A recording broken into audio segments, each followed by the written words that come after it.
This is San Francisco, as it looks from Telegraph Hill. And this is the house on Telegraph Hill, where I once thought I would find peace and contentment. This is how it looks today, but my story begins 11 years ago, and 7,000 miles away in another house near Warsaw, in my native Poland. My name is Victoria Kowalska, and this was my home. It looked like this in 1939, when my husband came home on leave. And this is what was left after the Germans had passed. In one stroke, I had lost my husband, my home, everything I held dear, and had become one of the thousands of miserable strays who were herded into prisons and concentration camps.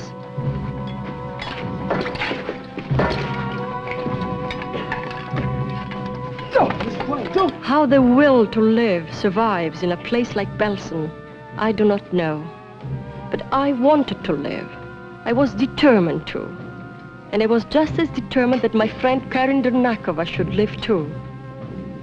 I had met Karin, a fellow countrywoman, in the camp. But she was sick and frail, too frail for the life of that camp. And she had more to live for than most of us. Her infant son had been smuggled out of Poland just before the war to an aunt in San Francisco. And if she ever lived through this, she would join them. Just think, Vicky, he's talking and walking by now. And if he would see me, he wouldn't even know me. Please, Karin, you must eat. You must keep up your strength. It's the use, Vicky. I'll never get out of here. Never see my Christopher again. Let go! You dirty hypocrite. You don't care about her any more than I do. You only stick to her like a leech because she has rich relatives in America. Oh, you think she's going to take care of you when we get out of here? She'll never get out of here alive. None of us will ever get out of here alive. Karin, we are going to get out. We are. Eat your food.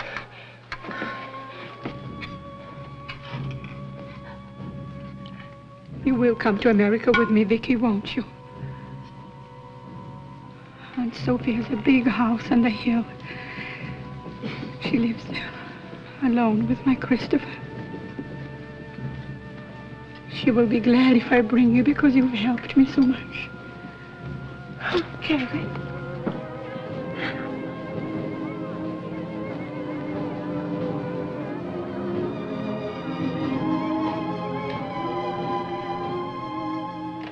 Karin was my friend, and I fought for her survival as I fought for my own. But in the end, I was beaten. I had done everything I could for her. I stole food, medicine, and I fought off the others.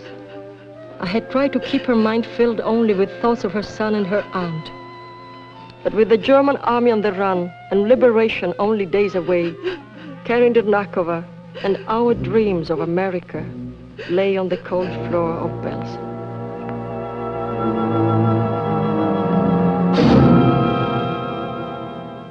All of Karin's identification was in that bundle. Her aunt had not seen her since she was a little girl.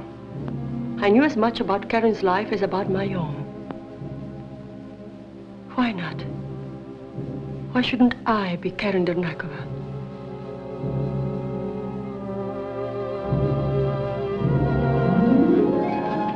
3 days later, I came before the liberators. Sie sind der Nächste.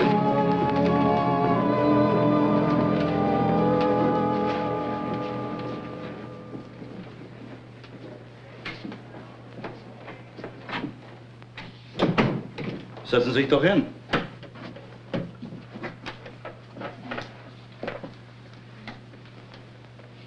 Ihr Name bitte? Ihr Name bitte? Karin Dernakova.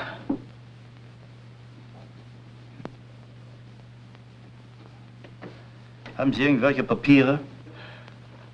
She's scared to death. Tell her we're her friends, that we want to help her find her home, her family. Yes, sir. Wir sind Ihre Freunde. Wir wollen Ihnen helfen, um Ihre Familie, Ihre Verwandten zu finden. Oh. Get some water.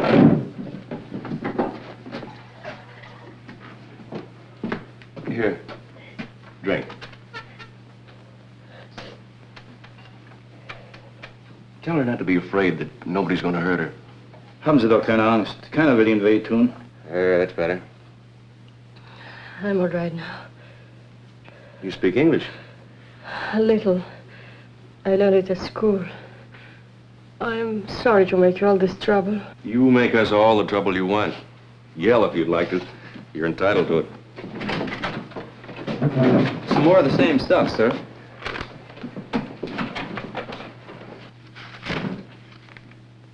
You're from Warsaw? Yes. Well, you'll want to go back home as soon as possible, I suppose. I have no home. It was destroyed. No, I meant back to your family. No family left in Poland. My parents were killed, my husband also. I'm sorry. In other words, you don't want to be repatriated. Oh, no. Poland does not exist anymore for me. If you force me to go back... We're here to help people, not to force anybody to do anything. I feel I should explain, though, that the alternative is a camp for displaced persons. I'm afraid that isn't a permanent solution either. Do you have any idea what you would like to do? Oh, I will take care of myself somehow. I guess that's all for now. Thank you, Major. You're very kind.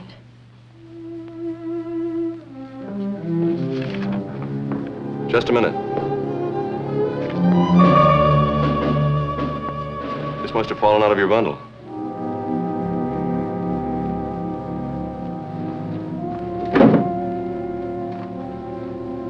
It belongs to a Victoria Kobelska. Who is she? She's dead. Well, how do you happen to have this?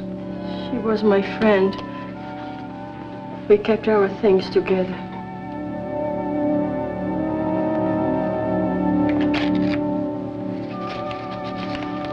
She would not need this anymore.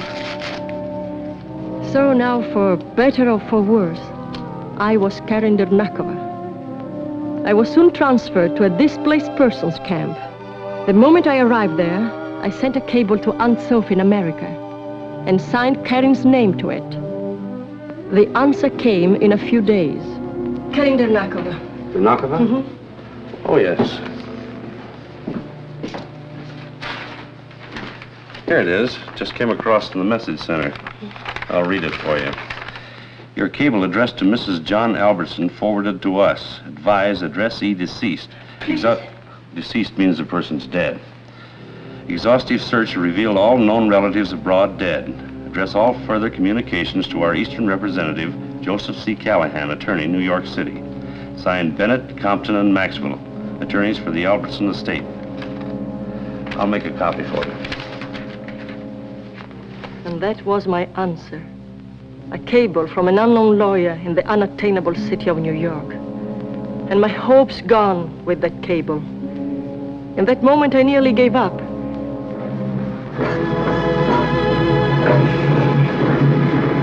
But I had lived with my dream too long, and the idea of getting to America had become an obsession. When the day finally came for me to join hundreds of others and go aboard the United Nations refugee ship, we could hardly believe it. We had spent the 4 long years since the end of the war in waiting, hoping, and praying. Now we were actually sailing, and we moved doubtfully, fearful that at the last moment we might be snatched back. But on that day in 1950, when I reached New York and found my way to the office of the lawyer who had sent me the cable, I knew that I would never let anything send me back. Mrs. Dernakova, when you gave up your child almost 9 years ago... I did not give him up. He was sent to America to save his life. Nevertheless, the fact remains that others, not you, have taken care of the boy since he was an infant. It wasn't my fault that I wasn't able to come here years ago to take care of him. You know, of course, that After Mrs. Albertson's death, Mr. Spender adopted the boy. But he had no right to do that while the child's mother was still alive. We had every reason to believe that you were dead. All the reports indicated it. As a matter of fact, there is still some doubt. But you have seen my papers. What more proof do you want? My dear madam, you must realize that there is a considerable fortune involved here. I think you are the one who realizes it more than I. Mrs. Denockova, the law is on our side. Your aunt, I mean the late Mrs. Albertson, left the estate to the boy with Mr. Spender as guardian. It is true that the law, as you say, is on your side. I am in a strange country and I'm alone. But I have a feeling that here in some way I will find justice. I don't care how long it takes. I will fight for what belongs to me. And I will never let you keep my son from me. I think you're being hasty. We might be prepared to settle this on some reasonable basis. Just a minute, Callahan. Mrs. Denockova, Yes? I'm sorry to have put you through this ordeal, but you see, I had to be positive. I'm sure you'll agree there's Chris to consider, too. And if we both started there, unselfishly, we might find some solution to this problem. Without lawyers.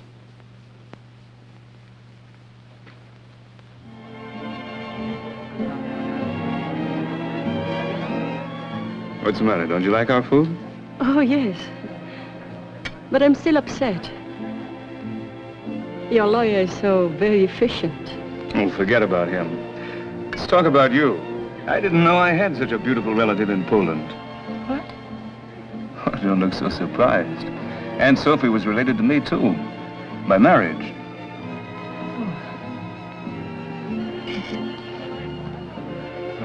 If she were alive, I would have been with her long ago. I sent her a cable. Yes, I know. You know? Well, look, let me explain. You and your husband had been reported dead years before. My lawyer was convinced we were dealing with an imposter. We never heard from you again. That only served to confirm our original suspicions. If only you'd tried again, written or wired or anything. Well, I didn't know what to do, where to turn. I felt so lost. Well, you've got to forget all that now. Think of the future. And Chris. You'll be proud of him. Tell me about him. What does he look like? Well, he's a very good-looking boy, I think. He resembles you in some ways. Has your eyes and that same stubborn chin. When he was a baby, everybody said he'd look more like his father. When am I going to see him? He won't be back from school for 2 weeks. And I plan to stay in New York on business. Look, why don't you wait and come to San Francisco with me? I'm sure you could use the time yourself. Shopping, for example. Shopping? But I have no money. You have now. This is what I had dreamed about, like the days back home in Poland before the war. The feel of silk on my skin again. What do you think? It's lovely. Yes, but I'm afraid it's also very expensive. Don't worry about that. After all, I'm still Chris's guardian. I'm sure he'd want his mother to look her best. All right, then.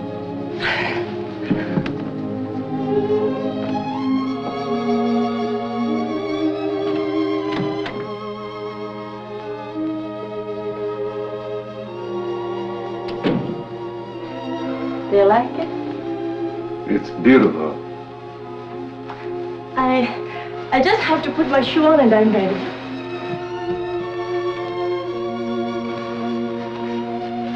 May I help you? I make no excuse. I felt Alan was attracted to me and I was prepared to take advantage of it.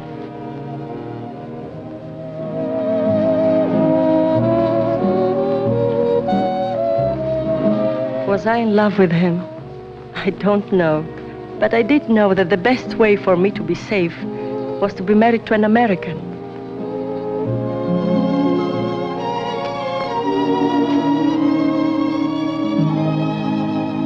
penny for them, Karen. A penny for what? Your thoughts. It's an expression we have. Oh, Alan, I couldn't begin to tell you all my thoughts. You've been so wonderful to me. I don't know if I ever can, Karen, but I'd like to spend the rest of my life trying to make up to you for all those lost years. I want you to know I'm no bargain. I'm a very stubborn man. Set in my ways, hard to live with. And maybe I'm too old to change. I don't want you to change, Alan. Ever.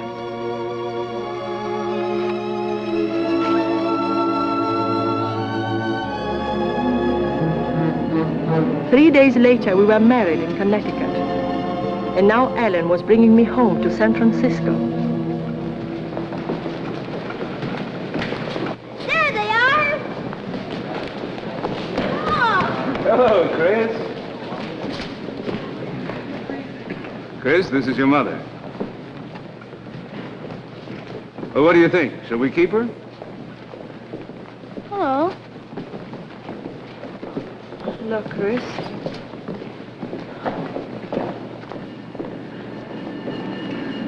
Hello, Margaret. Hello, Mr. Spender. Darling, this is Margaret. How do you do? Welcome home, Mrs. Spender. Thank you. I've heard how much you have done for Chris. I'm very grateful. May I offer my congratulations? Well, thank you, Margaret. Well, let's go get the taste of the train out of our mouths, huh?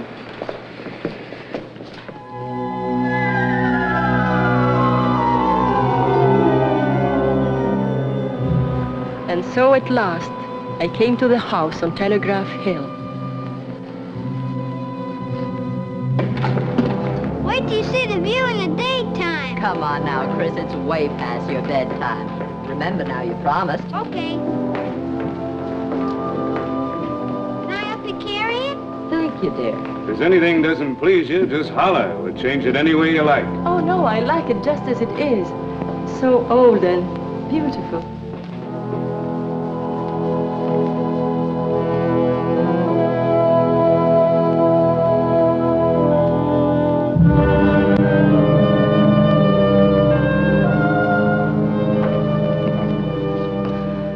It's getting pretty late, dear. You must be tired. You can see the house tomorrow. All right.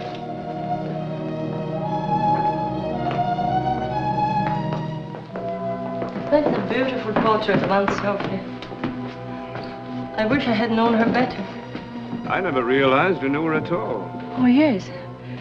Once, when I was very little, she visited us in Poland. She looked so kind and wise. She was that. She was a wonderful woman.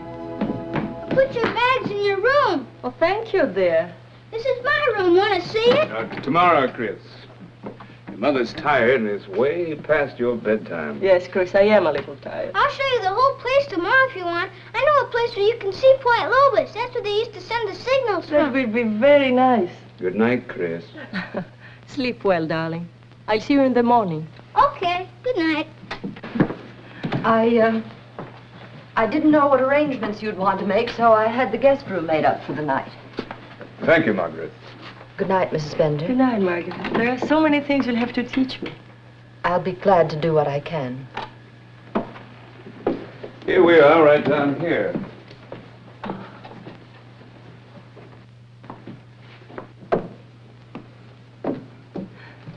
This is lovely. I'm glad you like it. Some people thought I was crazy to stay on in the house after Aunt Sophie died, but I've always loved the old place. You take that chair, for instance. It's a monstrosity, isn't it? I wouldn't give that up for anything in the world. When I was a kid, my mother and I used to come out to the house on special occasions, Thanksgiving, Christmas, Aunt Sophie's birthdays.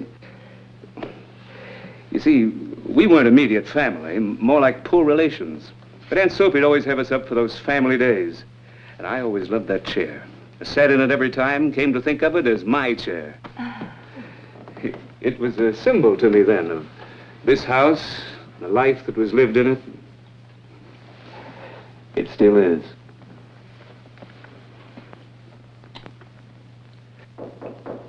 Come in.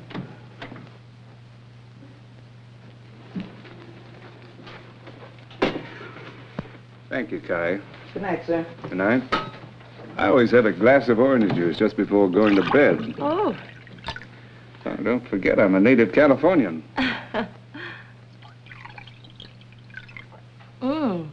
Good idea. Why did Margaret have the guest room made up? Oh, I suppose I should have sent her some instructions, but I wanted to leave everything to you. I think this room is big enough for both of us. I hope so.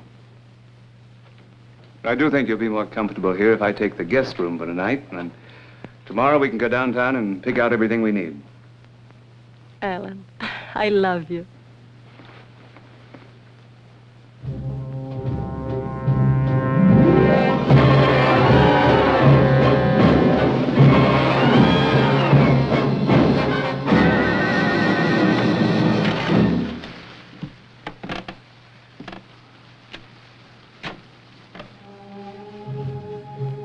I had come halfway across the world, and now suddenly, in this pleasant room, a little of the fear I had once felt in Belsen came back to me.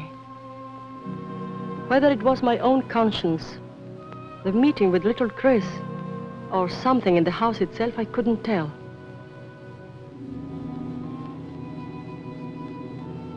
I had a strange feeling that Aunt Sophie saw through me. I wondered if I could have spoken to her, whether she would have understood. She did look kind and wise. Yet I couldn't rid myself of the feeling that something was wrong in this house.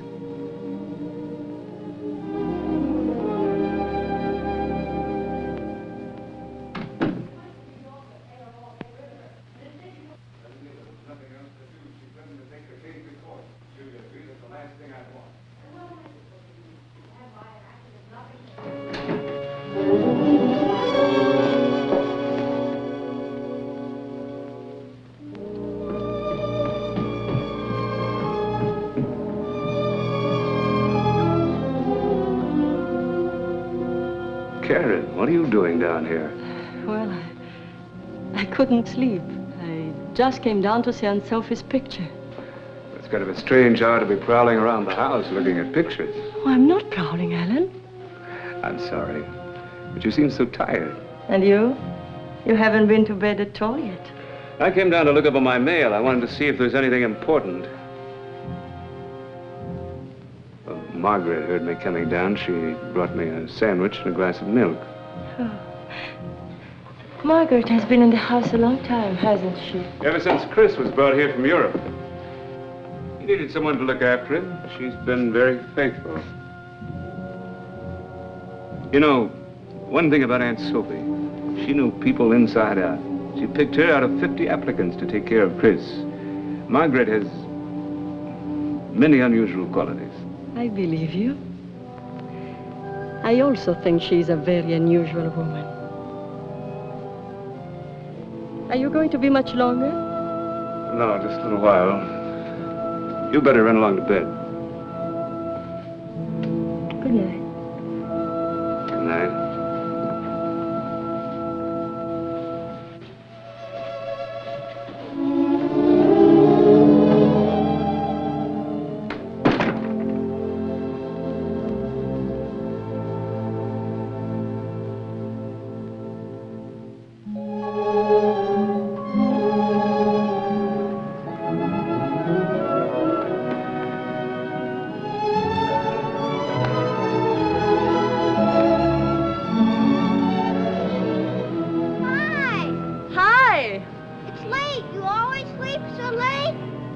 I was very tired last night.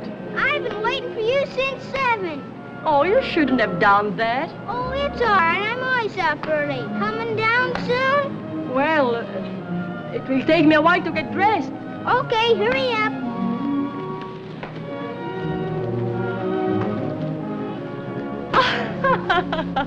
Hey, good catch. You're learning fast, Mom. What's the matter? Hurt your hand? No, darling. It didn't hurt at all. That's good.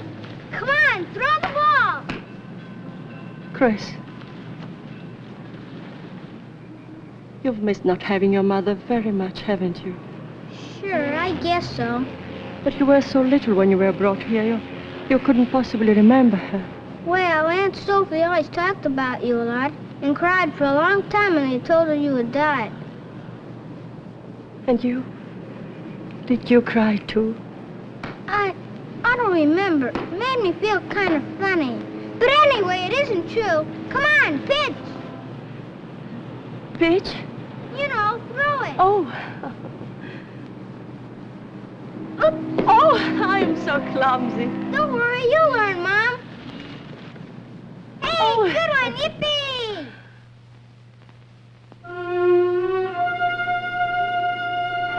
To the lady of the house, past and present, may your days in this house be as rich and rewarding as hers. Thank you, Doctor. A great character.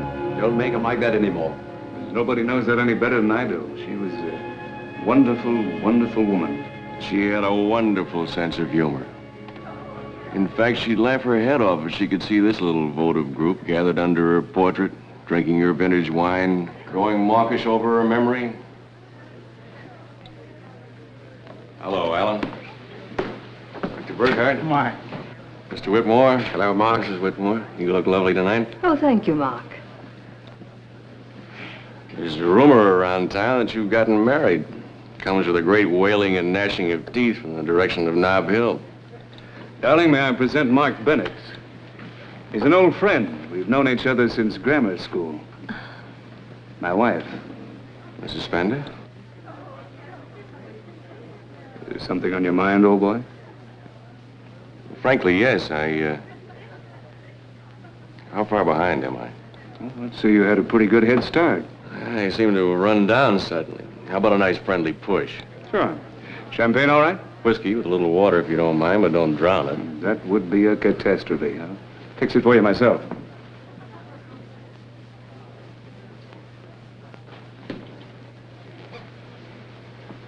You don't remember me, do you? You're making things tougher for me by the minute. That accent's Polish.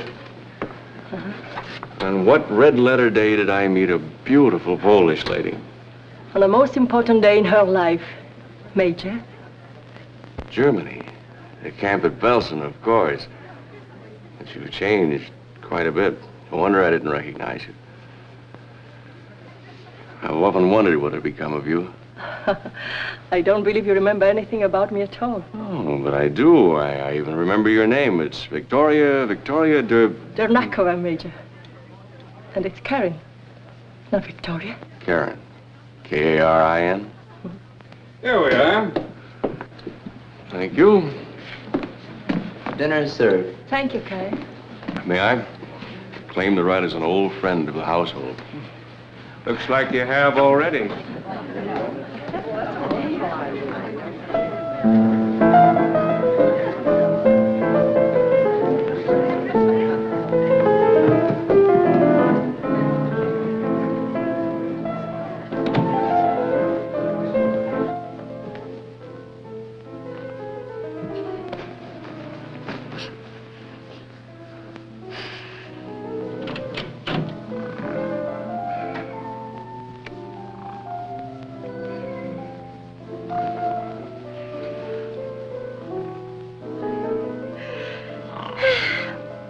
Be ashamed to wake him, even for ice cream.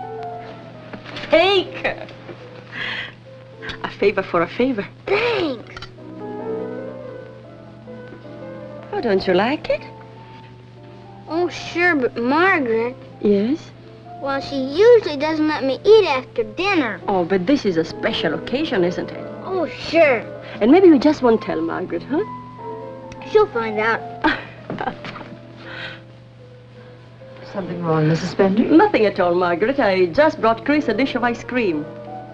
Chris doesn't usually eat just before going to bed. Well, I just thought with everybody having fun downstairs that...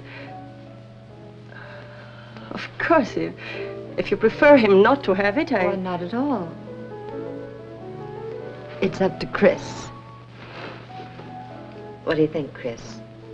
I can put it in the icebox for lunch tomorrow. Okay. We find it better to let Chris make his own decisions. I see. It will taste better at lunch, Chris. Good night, dear. Night.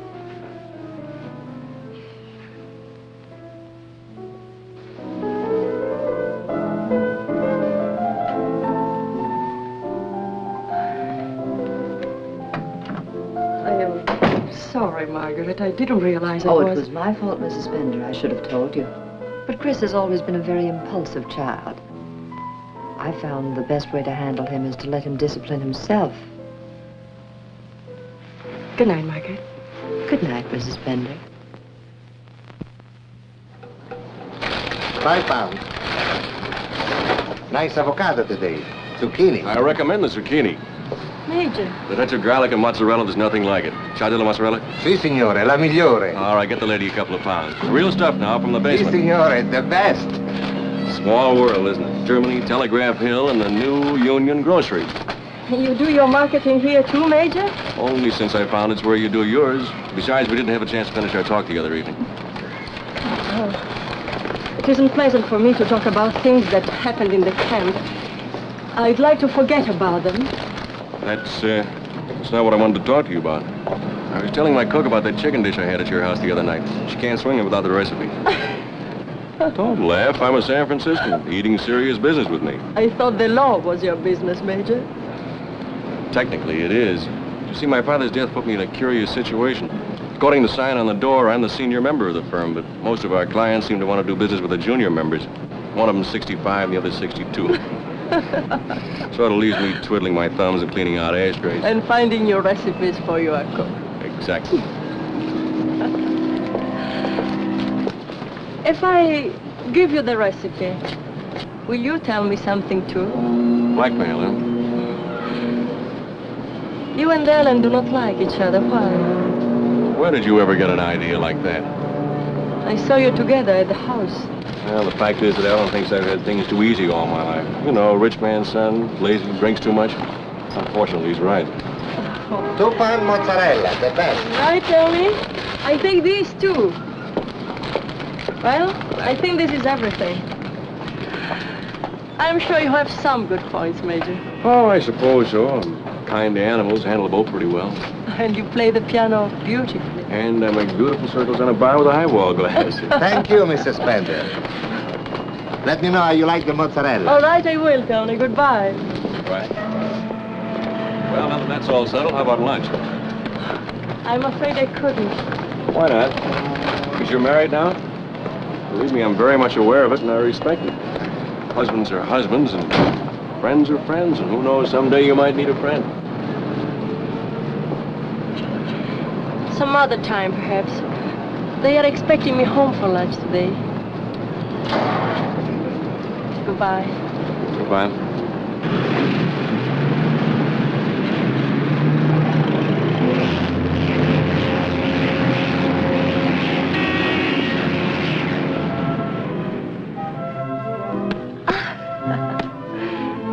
Oh, I'm sorry. I'm not fast enough for you.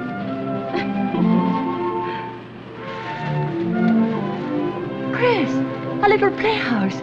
You never told me about it. I don't play it anymore. It's no good. Oh, we will fix it and use it again. Here's the ball, Mom. Come on. We had one at home. It was so much fun. Don't go in there. Is there something you don't want me to see? No, but it's dangerous.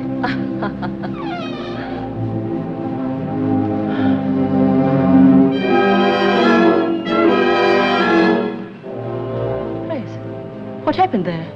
It was the explosion. Explosion? What kind of explosion? For my chemical set, it happened a long time ago. Come on, Mom, let's play some more ball! Tell me, darling, were you hurt? No, it was nothing. It just made a loud noise. Well, I'm going to ask Alan to have it fixed. No, please don't, Mom. Why not? Because he doesn't know anything about it. He wasn't here when it happened. You won't tell him, Mom, will you? Of course not, if you don't want me to. We'll just keep it between us, okay? Okay, thanks, Mom. Come on, pitch! Pitch. Good one. Throw it overhand like that.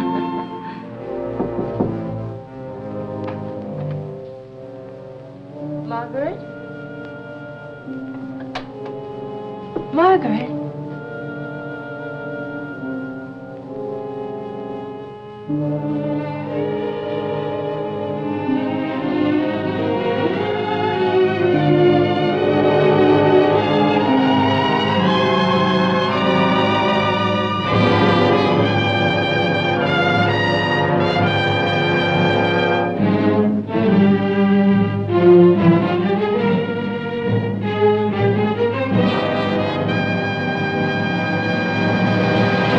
Is there something you wanted, Miss Spender? Oh, I'm sorry, Margaret.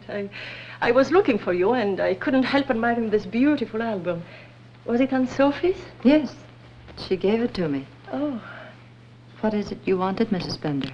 Oh, I just wanted to ask you what exactly happened in the little playhouse. The playhouse? Yes. Did Chris take you there? No, I came upon it by accident. I asked Chris, but he didn't want to talk about it. He did say there was an explosion from his chemical set. Oh, nonsense. His chemical set was just a harmless toy.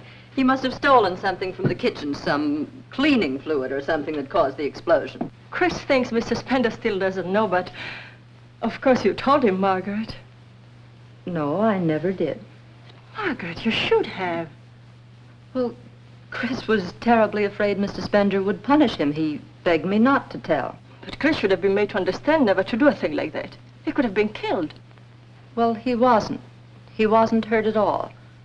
I saw no reason to make an issue of it then, and certainly there's no reason to make an issue of it now. I'm not trying to make an issue of it, Margaret. But surely you can blame me for being worried and very much concerned. Concerned? How long have you been concerned about Chris? A few weeks? I've been concerned about him all his life, night and day. And now you tell me that you're concerned about something that happened years ago. Even then, it was I who comforted him, not you. Thank you for being so frank. Now I know where we stand. From the moment I came here, you've looked upon me as an intruder in this house. That's why you dare talk to me like this. Well, I'll tell you something. You're wrong, Margaret. You are the intruder, not I. Are you giving me notice, Mrs. Spender? Yes. I was a fool not to do it long ago. Very well. I'll start packing at once.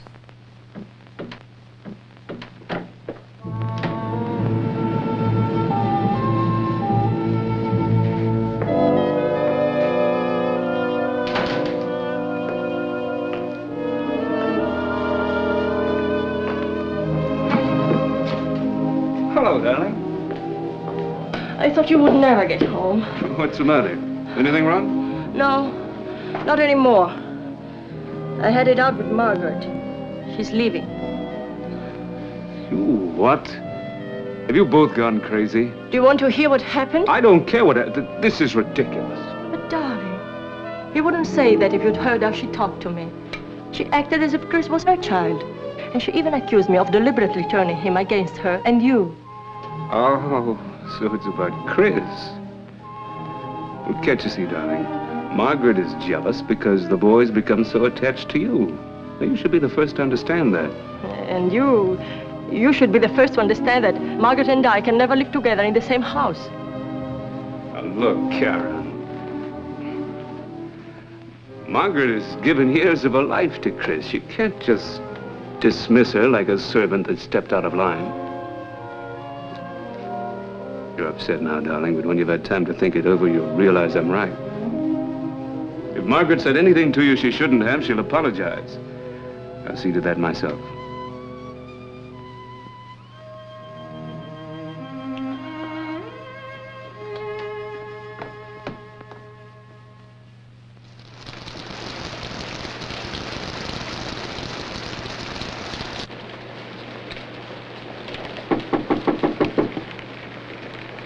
Come in. May I speak to you for a moment, Mrs. Spender? Please come in.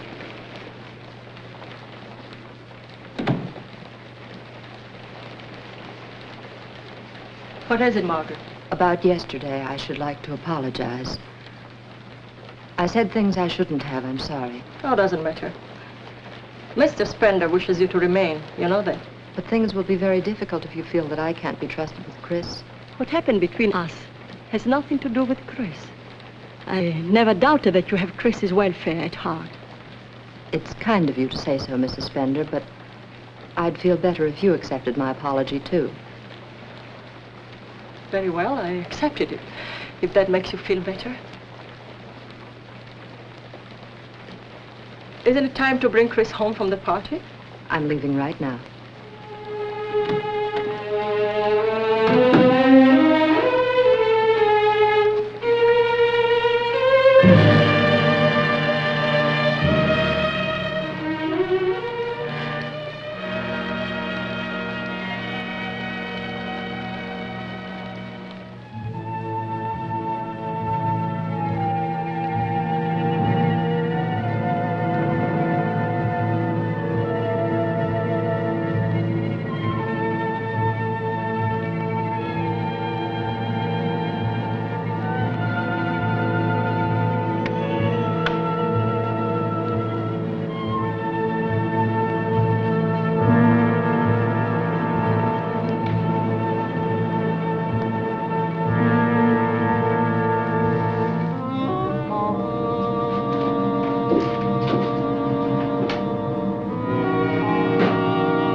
What are you doing in there?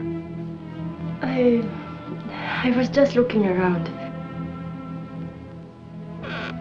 Looking around? Mm-hmm. For what? Nothing, Alan.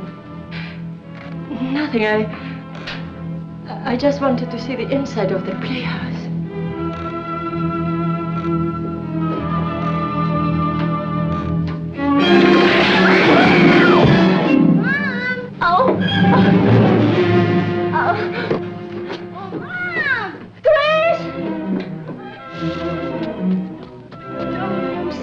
To see you. Tell me, did you have a good time at Jimmy's party? Mm-hmm. Did he like your present? Yep. Oh, tell me all about it. Well, we went on a pony ride and...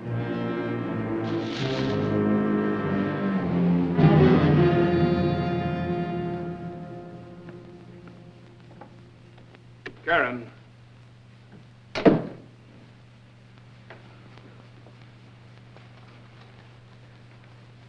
Darling, will you please tell me what's bothering you? I'm tired, Ellen. I have a headache. I don't mean now. I mean this afternoon in the playhouse. You shied away from me as if I had the plague. If I hadn't grabbed you, I completely forgot about that wall. Forgot? Yeah, I should have had it fixed right after the explosion, but I didn't realize it was such a hazard. What's the matter now? You know what happened to Chris in the playhouse? Of course I do. Wasn't I supposed to know? Well, Margaret told me just the other day that you didn't know. That she never told you. Oh, well, you must have misunderstood. After 4 years, I don't suppose Margaret remembers herself just how it was. But it's certainly nothing for you to start worrying about now. Your hands are like ice. There's something going on in that funny little head of yours. Something you're keeping from me. I'm not keeping anything from you, Ellen.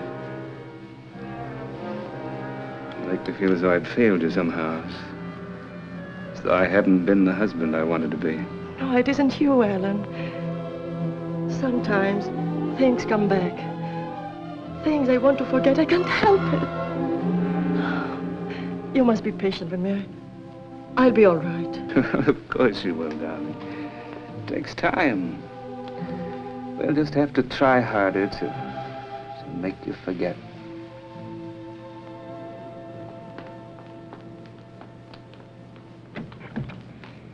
Chris, you forgot to make up your room again. I didn't forget. I'm just going to market with Mom now. I'll do it when we get back. Oh, Chris, you promised. Go right in and do it now. I'll wait for you. Would you like me to go to the market for you, Mrs. Bender? Cook said he wanted the chops for lunch. Oh, that's right. Oh, no, I'll go, Margaret. I'm sorry, darling. You come with me next time, okay? Okay.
Cut the motor off. Somebody get an ambulance. Yeah, I'll go get one right away.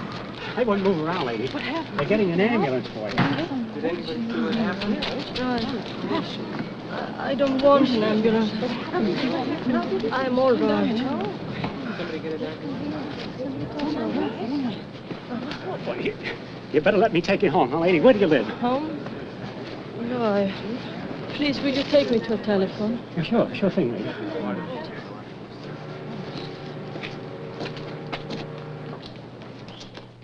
Hello. Mr. Mark Bennett, please. Yes? Oh? Put her on. Hello, Karen. How are you? An accident? Are you all right? Oh. Yes. Well, let me call Alan. Oh, no, I don't want Alan to... Mark, please, don't call Alan. I want to see you alone, now. Well, all right. I just thought that... I'll be right there. What's the address? So after the man brought me here to the telephone, he sent for a tow car, and then he kept insisting I have a doctor look at me right away. He should have. It was a terrible thing to have happen, and I still think... It didn't happen. It wasn't an accident. He made the brakes so they wouldn't work. He's trying to kill me. Hey, let's not go off the deep end again. You've had a bad shock. Now, who's trying to kill you? Alan. Alan? Oh, Mark, please believe me, I'm not hysterical now. He wants to get rid of me. I felt it for a long time. Can't you see it, Mark? Aunt Sophie left everything to Chris. Alan is his guardian. If something should happen to him, Alan would get the estate. And Chris could have been with me in the car this morning. He wants us out of the way. It's for the money, Mark. Don't you see it? You don't, do you? But why would he marry you? He didn't have to, you know. He may have been attracted to me, I don't know, but you don't think he was going to let the boy's mother take everything away from him, do you? That's one way to find out. Come on.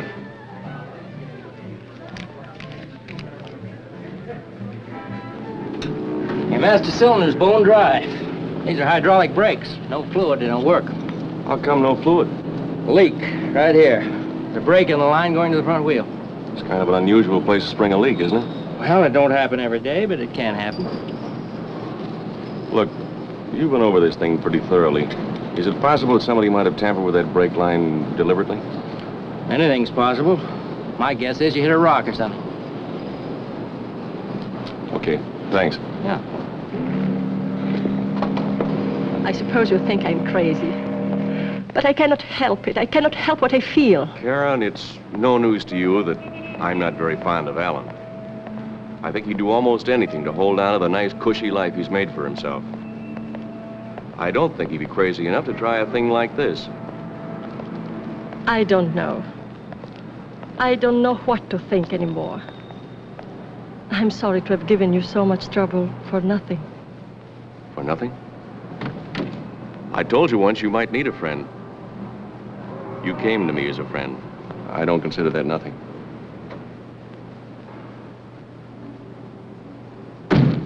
What you need is somebody to teach you how to relax and enjoy life. Something Alan never learned. He's been so busy trying to get up to that house on the hill that he's been blind to everything else.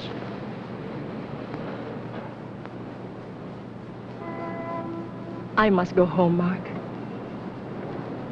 Well, at least you stopped calling me Major. That's a net gain.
Where have you been? I was hungry and I went down to the kitchen for a glass of milk. You better come to bed. It's very late. Yes, dear. In a minute.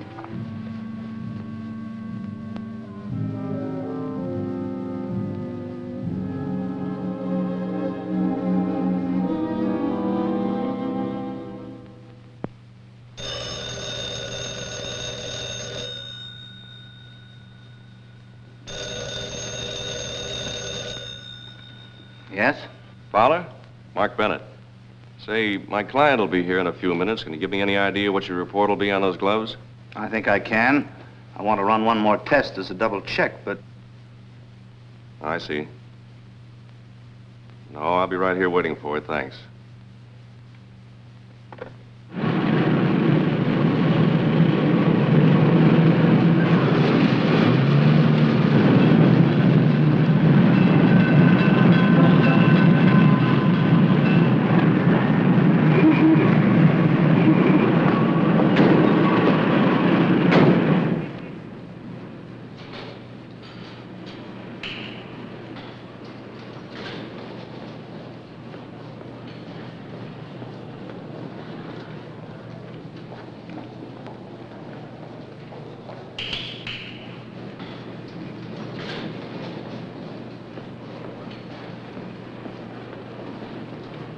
Karen. Alan, what are you doing here? Me? I just went up to see my insurance man. Where are you going? To the dentist. I have an appointment. Dr. Lippman? Darling, he's in the medical building. Oh, you're right. I wonder how the taxi driver could have made such a mistake. Well, I'm glad he did. It gives me a chance to give a beautiful lady a lift. As a matter of fact, it's almost 4. I'll wait for you. We'll drive home together. Oh, I didn't realize it was so late. I'm afraid I've missed my appointment. Well, you can see him tomorrow. I'll tell you what, let's have an early dinner and take in a movie, huh? Uh-huh.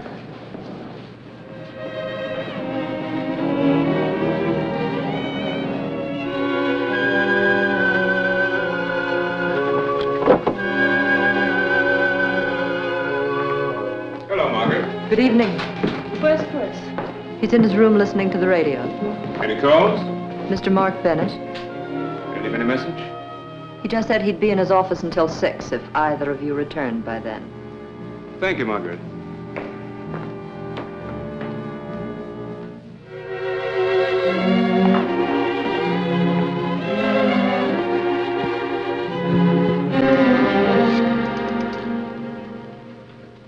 Mr. Bennett, please. Mr. Spender calling. Relax, darling. It can't be anything important. Hello, Mark. I understand you called. Oh, fine, thanks. How about yourself? Tonight? Well, just a minute. Karen's right here. I'll ask her. He wants to take us to dinner tonight. What do you say? Whatever you like, Helen. Well, Karen says she'd love to. Sure, 8:30's fine. Mm-hmm. I'll see you then. What's the matter, darling? I was just thinking I've spent so little time with Chris today. Oh, stop worrying about Chris for a change. It'll do you good to get out. Yes, Helen. 將遠別離，願那麼星起，變照人兩地，能辨野相思，辛酸盼會期常憶依稀，共吞慈悲，分虛切念記。 後將遠別離。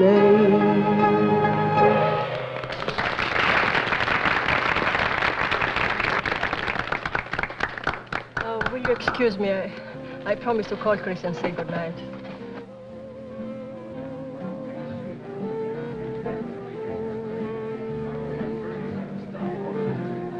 You must have a crystal ball. What do you mean? You called this afternoon, man? Of course. I was just going to call you. Really? Anything special? It's about Karen. Karen? This afternoon, coming down from Charlie Decker's office, I ran into her in the lobby. She almost jumped out of her skin when she saw me. I could have sworn she was on her way up to see you. Was she, Mark? Why didn't you ask her? I did. She told me she was going up to see her dentist. That seems to settle it, doesn't it? No, not quite. See, her dentist happens to be in the medical building. It's quite a long way from your place. So she made a mistake, so what? People don't make mistakes like that unless it's part of a pattern. Look, I'm not very good at riddles. What's on your mind? I'm worried about Karen. I don't have to tell you what she went through in Europe. I've tried everything to make her forget. I blame myself for letting her drive. That accident on the hill didn't help her nerves any. A thing like that, it play hard with anybody's nerves. Of course, but with her it seems to... I don't know. Suddenly she's become suspicious of everything and everybody around her. I talked to Dr. Burkhardt about her. He suggested I take her to a specialist.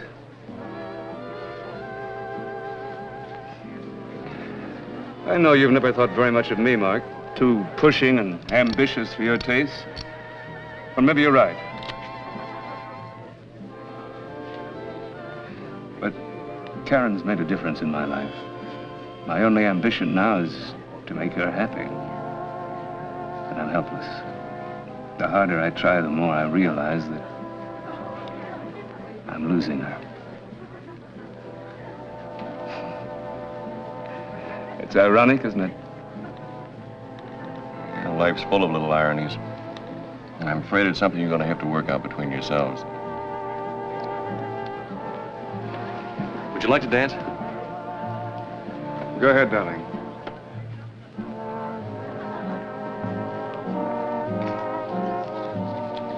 The report from the chemist, Mark. What does it say?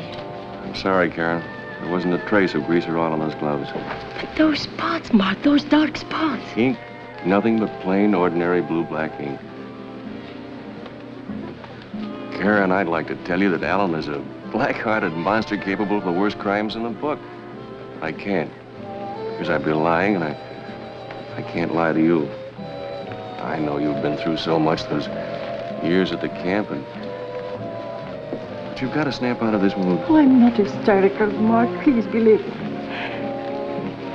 I've realized now there was something wrong from the beginning. The way they tried to keep me from coming to America, the cold, heartless cable some lawyers sent me that Aunt Sophie was dead, and not a word about Chris. And What lawyers? I don't know. I don't remember their names. Why, is it important? No, I just wondered. I can show you the cable. Ellen doesn't know, but I still have it. I could bring it to your office. All right, why don't you? I'd like to get a look at it. All right, Mark, tomorrow. I'll bring it to your office in the morning, huh? All right. Oh, no. After what happened today, I shouldn't go there again. Where could we meet?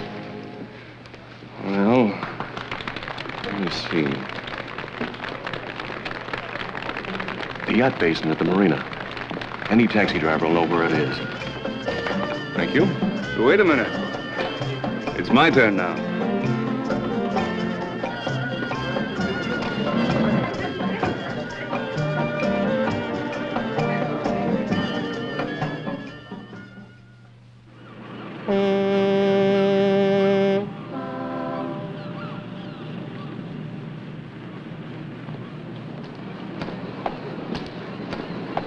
Well, my secretary searched all the files and checked with everybody and says there's absolutely no record of this having been sent from our office.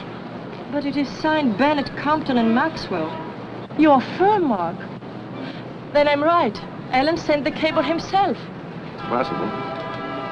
You see, this is dated May 31st, 1945. My father was still alive then. He handled all your aunt's affairs. Alan could have showed him the cable just as he told you. And unfortunately, now there's no way of finding out what actually did happen. Look, first thing Monday morning, I'll call Callahan. It's the lawyer you met in New York. He may be able to tell us something. I hope so. Now, don't be afraid. I've got to get home now. I promised to take Chris to the ball game. You are afraid, aren't you? Sometimes, yes. But not when I am with you. That's what I want to talk to you about. Karen, there's no sense in our going. No, no, not now. It isn't right. What is right? For you to go on living with Alan, feeling the way you do about him? For us to exchange polite small talk every time we meet? Is it wrong for me to say that I'm in love with you? No, Mark, no. But it is wrong for someone to lie, to cheat. Even if only to find happiness and safety. Now what are we talking about? About me. I'm not Chris's mother, Mark. Karin Dernakova died in Belsen. I took her papers and stole her name. Victoria. Yes, Victoria Kowalska, that's my real name. Victoria Kowalska. Mark, you didn't hear what I said. I'm not Chris's... Sure, you're not Chris's mother. What do you want me to do? Condemn a starved, scared, homeless girl that saw a chance for a better life and grabbed it? I saw Belsen too, Karen.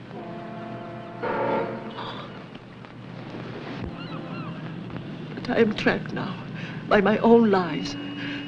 Even if Alan lets me go, he will never let me have Chris.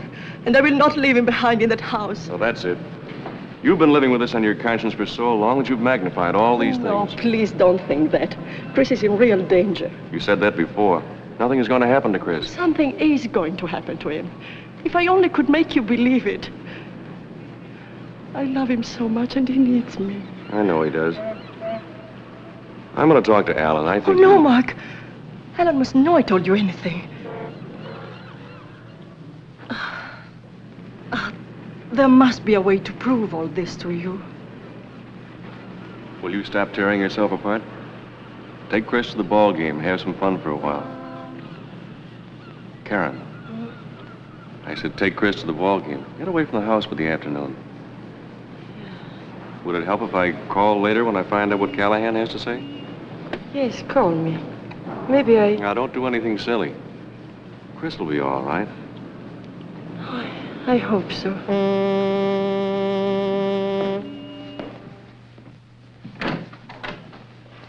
Hello, Margaret. Good afternoon, Mrs. Spender. Where's Chris? He's having his lunch. He said you were taking him to the ball game. I'll tell him you're back. All right. Margaret, would you mind very much taking Chris to the game? He's been counting on it, and I have such a bad headache. Why, I'll be glad to take him if you like. Thank you.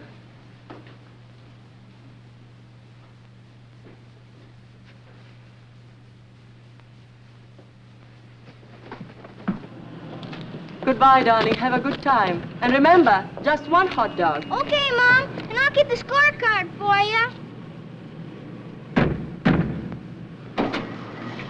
Bye, Mom. Bye. Bye. Goodbye.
Death came yesterday, June 3rd. But the cable was sent in May. She wasn't dead then.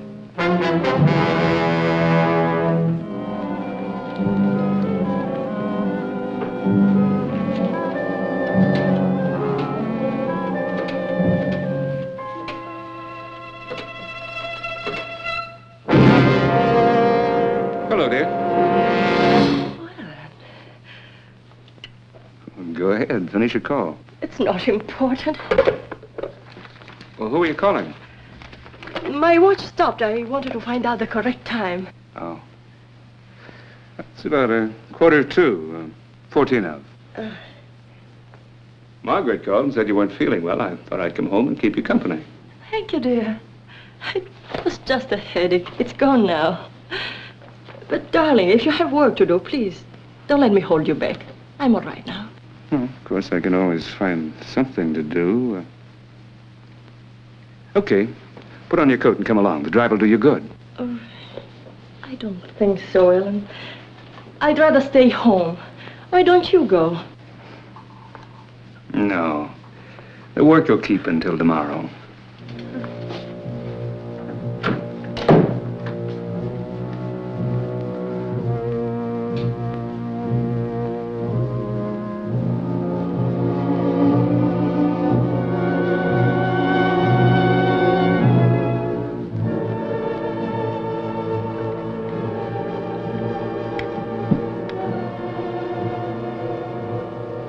You haven't eaten a thing, Karen. Why don't you try the souffle? It's excellent. Yeah, Mom, it's swell. I'm not hungry, darling. Would you like to have mine too? Yeah, sure.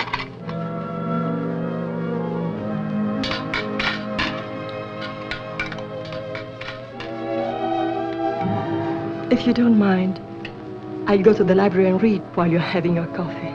Oh, go ahead, dear. I'll join you in a few minutes. Good night, Margaret. Good night, Mrs. Spender. Good night, darling. Night, Mom.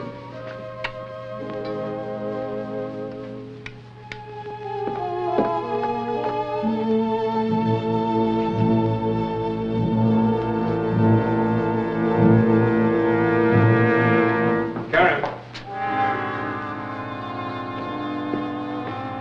I think I'll have my coffee with you.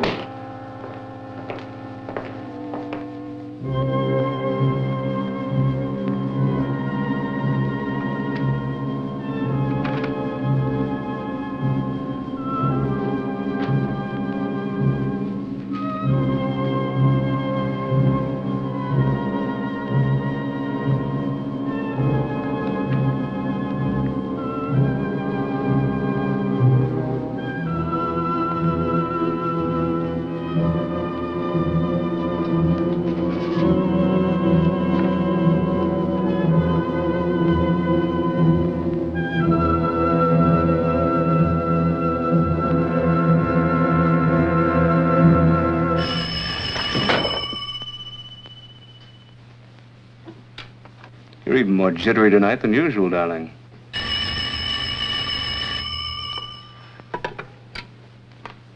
Hello? Hello? Hello?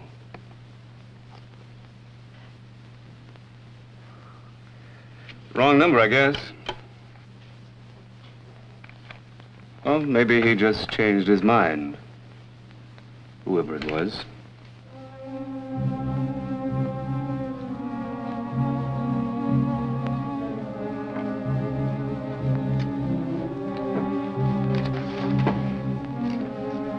You look tired. You're going to bed right now. Come along.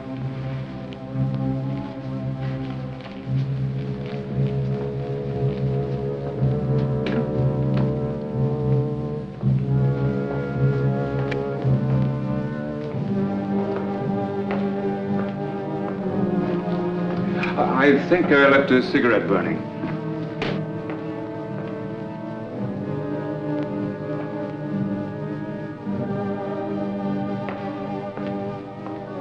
Feeling to left something behind, forgot something? I could have sworn I left a cigarette burning in there. I wasn't even smoking.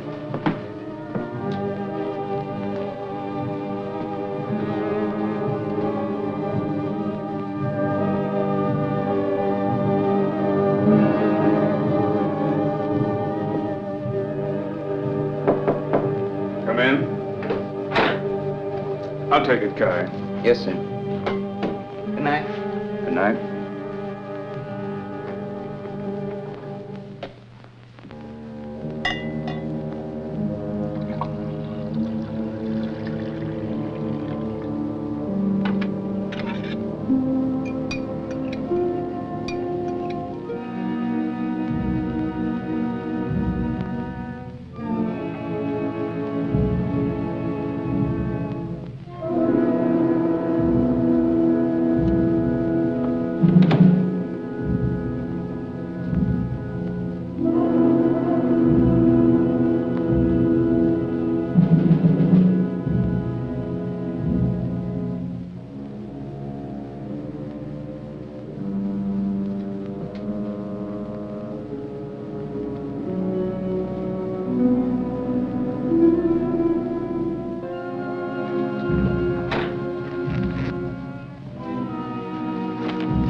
You do look tired, dear. You drink your juice and we'll turn in.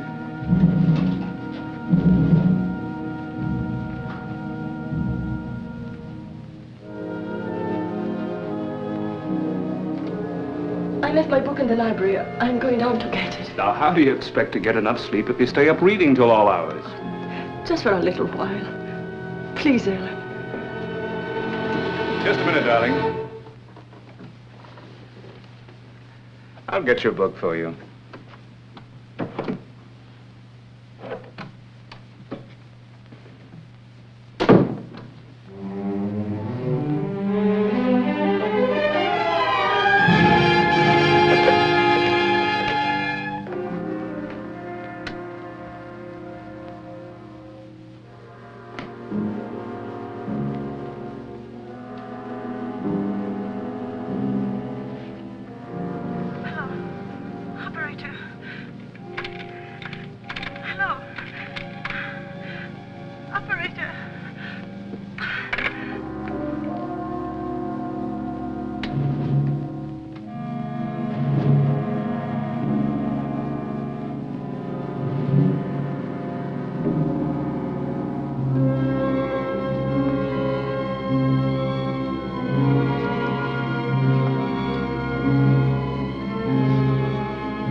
Don't forget your juice, dear. It'll help you sleep.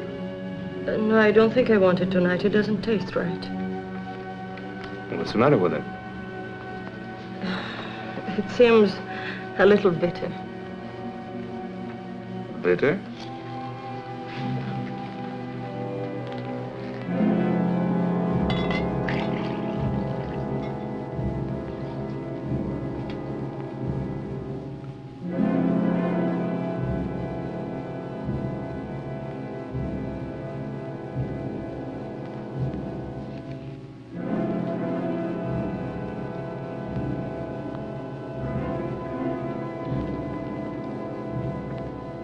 Tastes fine to me.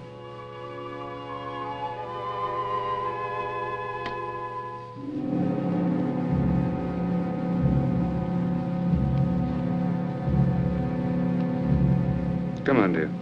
Doctor's orders.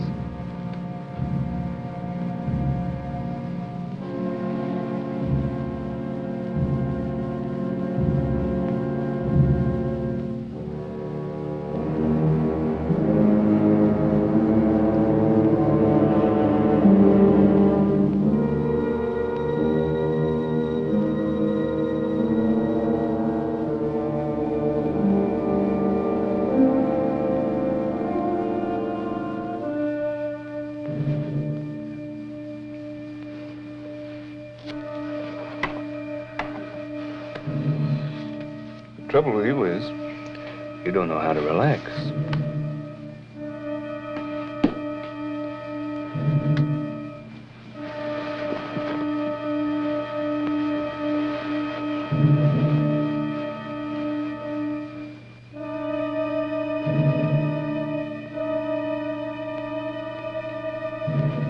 Come on, dear.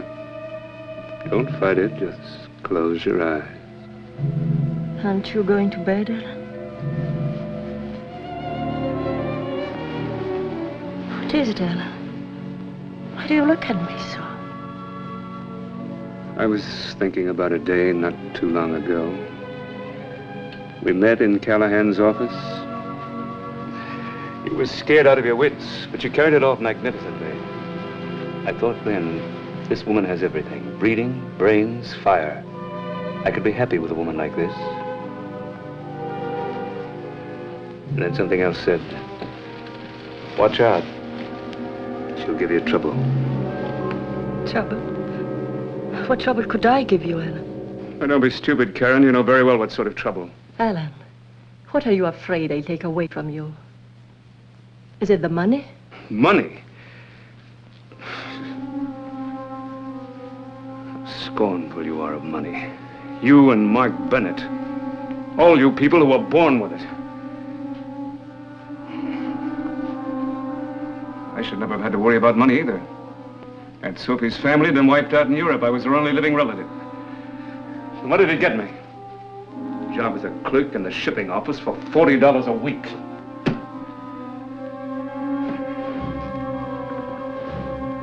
It's all over. This is the last time I'll have any trouble with your family. You Poles must be made of iron. You, Chris, that old aunt of yours. And it wasn't just Chris and me. You had to kill Aunt Sophie first. You sent me the cable that she was dead, and then you killed her. Just like that, huh? It's like powdering your nose. You think it's easy to kill somebody? It takes time and patience and courage. And a strong stomach. Oh, stop it, stop it. I don't want to hear anymore. You're mad. Mad? If it's madness not to let someone take from you what's rightfully yours, then maybe I'm mad. But everything I've done, I planned with a perfectly sane mind. I've never wavered for an instant, and I'm not wavering now. This house is mine. The money's mine, it's gonna stay mine.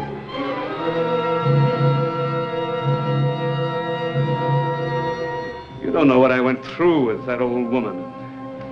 Your Chris. I had to turn myself inside out, dance attendance on the kid like a monkey on a stick, just so she'd write me in as guardian for the boy. You think I was gonna give all that up? Just because you decided to come back from the grave, walk in and take over? Ellen, I don't care what happens to me anymore, but please, in heaven's name, leave Chris out of it. He's only a child. He can do nothing to you, nothing. Oh, nothing. Except take everything from me and kick me out of the house. If he ever comes of age. Alan. Don't worry, Chris is safe. I'd have trouble with Margaret if anything happened to him. And you were the one that wanted to get rid of her. However, Chris is not of age yet. It's a long way off.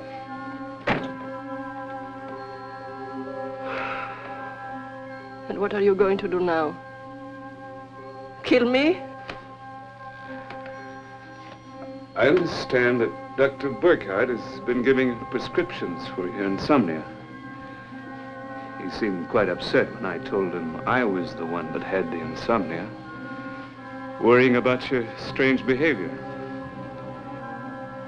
He'll be grieved, the little doctor, when he hears that you've been hoarding your sedatives to take them all at once in a glass of orange juice. Helen, you must call the doctor right away. No, not quite yet, my dear. Now listen to me. I didn't drink the juice you gave me. You drank it. You're lying. No. You're lying. I'm telling you the truth. I was afraid, and when you were downstairs, I put what was left in the pitcher in a fresh glass and poured the juice you gave me back into the pitcher.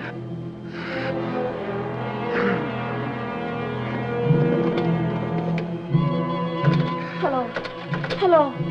Operator. Something is wrong with the telephone. Library. The library.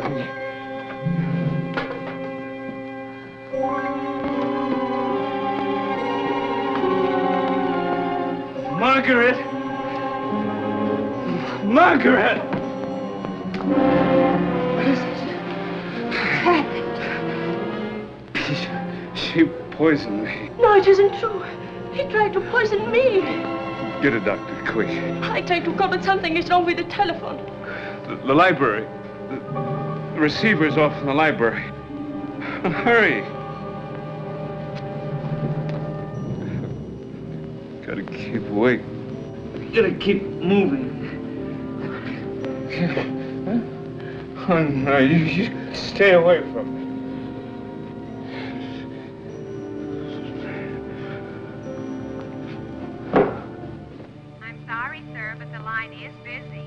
But it's been busy for the last 40 minutes. Are you sure there isn't trouble on the line? Oh, did you get the doctor? Doctor, is he coming?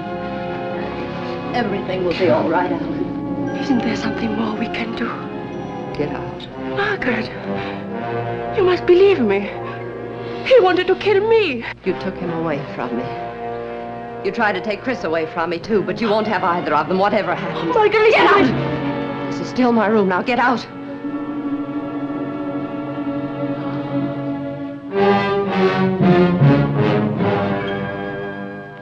Lie still. I'm going to be all right, Margaret. Something wrong, Mrs. Spender? It's Mr. Spender. He's taken... Make coffee, lots of it. Hurry. Yes, ma'am. Going to be all right. You remember, Alan. After the accident in the playhouse, I told you that nothing must ever happen to Chris again. Nothing did. I gave him my word. Your word. If only I didn't know you so well. If I hadn't kept Chris from going with her in the car the other day, he might be dead now. I did it for us, Margaret. It was so we could be together again. Like old times. Old times. And how long would it be before you'd try again with Chris? How long before you'd finally kill him? Mom! Darling. I heard noises. I woke up. It was a dream, darling, just a bad dream. Come on, I'll take you in again. Where's the doctor?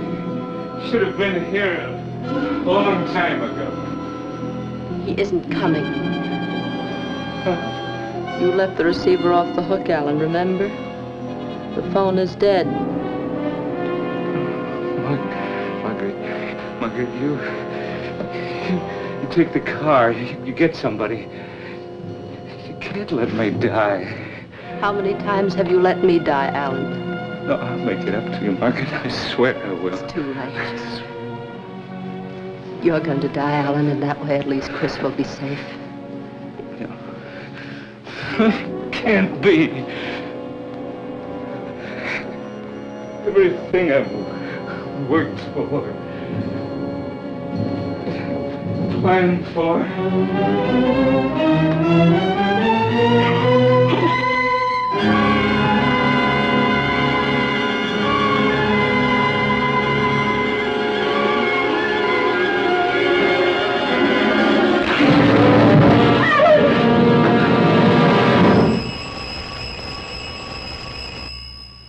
I don't know how long it was before I realized that the doorbell was ringing. Uh-huh. And that was you, Mr. Bennett? Yes, Inspector. It was after 10 o'clock when I finally located Callahan in Washington. He said he'd never had any word from our office on the Albertson matter. He dealt only with Alan himself. So I called the house to have a showdown with Alan. I kept getting a busy signal. The operator said the phone was off the hook. So I drove right over and called the station. By the time your men got here, Alan was dead. Well, I'm going to have to take that governess downtown for questioning. Why? She didn't do anything. That's just it. She deliberately didn't call the doctor. She admits it.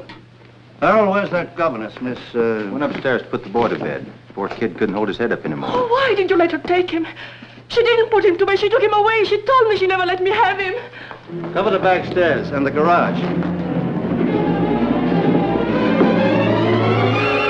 Chris! Oh, Mark, you see, he's not here.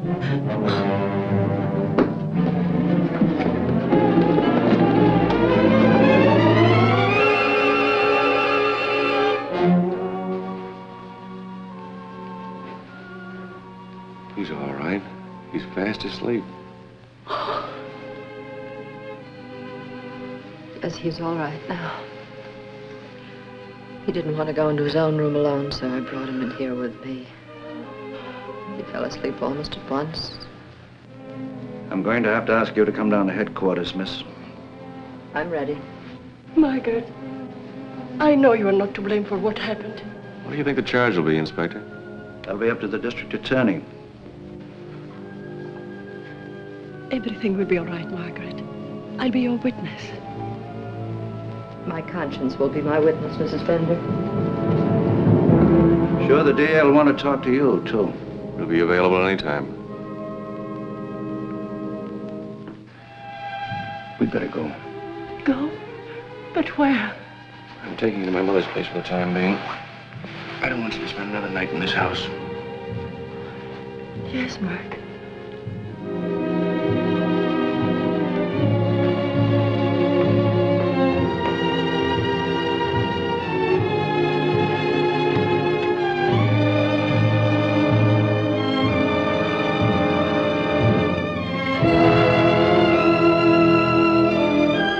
You don't have to apologize to her anymore.